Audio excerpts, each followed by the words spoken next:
Vlad Tepes.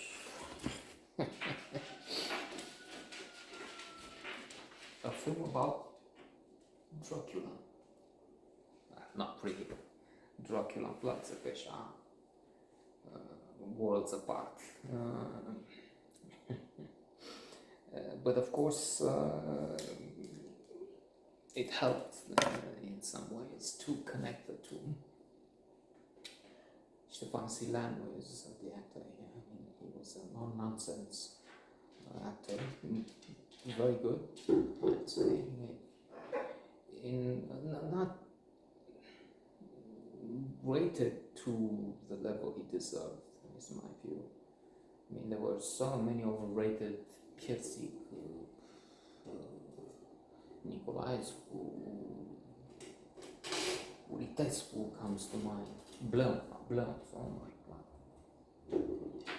This was, but let's not, I mean, it's not about him. And Birish now and Diakon. Anyway, this was, I think, I can't claim I'm right, but that's because maybe this also supports my view, my theory that he was modest. He was one of those who had talent. He wasn't pushing. He didn't have the style of someone else, say Blevins. Blevins was all over the place, blowing it, doing work which was over the top. Some maybe liked it. I mean, they wanted emphatic, pathetic overact, which ended up being cabotinage. Anyway, so this is a solid performance in so many ways.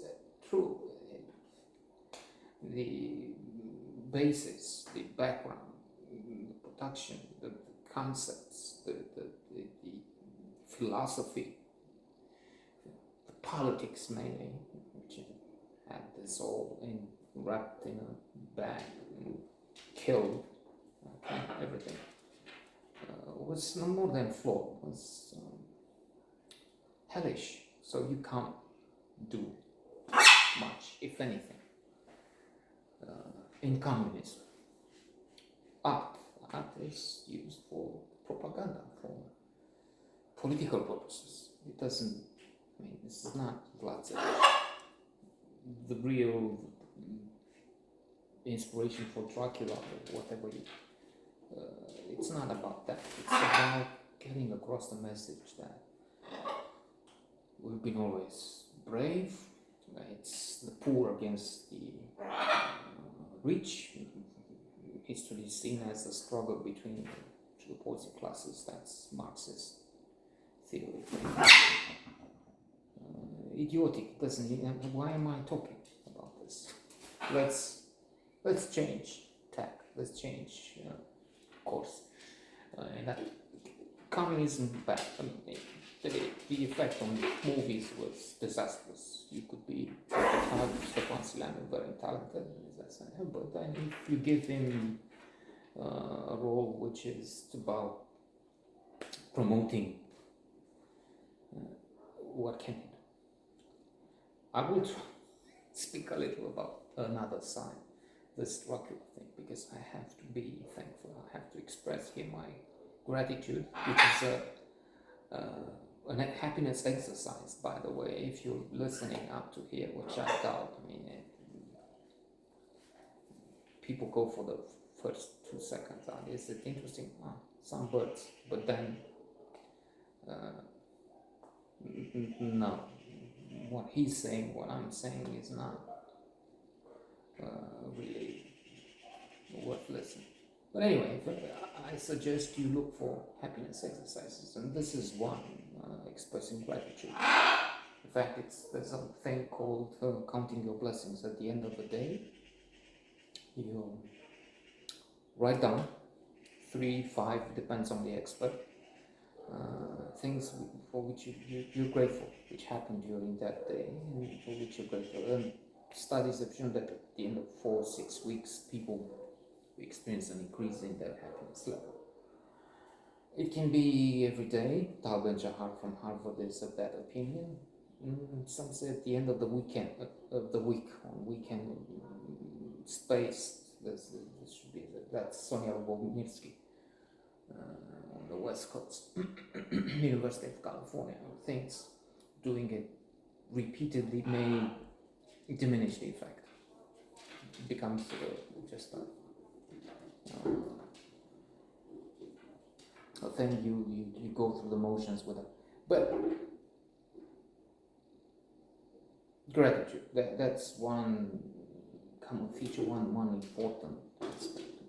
To be grateful is one of the keys to happiness.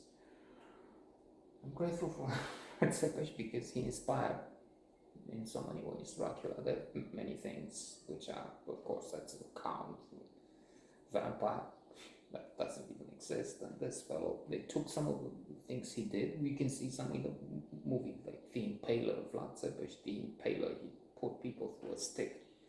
He wasn't the only one. I had to read books and material because, again, grateful. I've been in the hospitality business, and with that, it's hard to estimate how many, maybe 20% of my trips include Dracula's castle, or were basically for that destination, going from Bucharest to Dracula castle, or including it on itineraries, if not that. Also, when in a station in Buenabrasio, we took people to the castle, so because of the attraction, Dracula's castle. Okay, the myth of the vampire. So, some things, Tepes, as they show in the movie, was really tough. In the movie, the idea is he had to be. That's how he won. That's what was needed against the Ottoman Empire. And we were the one who stopped them. Without us here, you would have the Turks occupying Vienna first, and then Paris, London, and just they didn't really go that far. I mean, as putting the Turks in London, but it was a communist conspiracy theory on the level of the big lie in the US with the idiot Trump, who was in the news yesterday. Send notes to the Department of Justice, say the election was corrupt. I mean, that's just one drop on the ocean of stupid, vile things he did.